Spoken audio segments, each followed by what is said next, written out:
আসসালামু আলাইকুম। আমার বারান্দাতে কিছু আমি অনেক দিন আগেই মিষ্টি আলুর ডগা লাগিয়েছিলাম।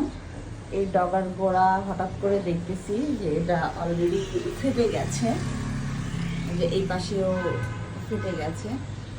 এখন দেখি কারণটা কি হতে পারে। আল্লাহ, আলু আয়াস, আরে আলুটা ভেঙে গেছে। আস্তে আস্তে গাছটা থাকলে তো আবারও মনে হয় আলু হবে। এই গাছটা আমরা না কাটি, জাস্ট আলুটাকে কেটে নেই।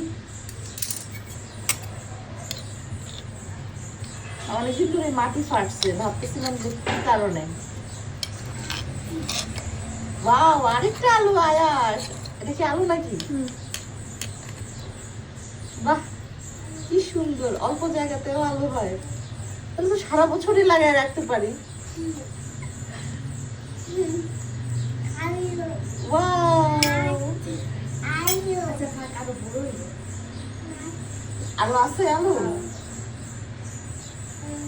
আলু থাকলে তাহলে বড় হোক, তারপরে আবার তাহলে ওই পাশের গুলো তো মনে হয় আলু হয়েছে, ওইগুলোও ফাটছে। থাক, তাহলে ওগুলো পরে করা যাবে।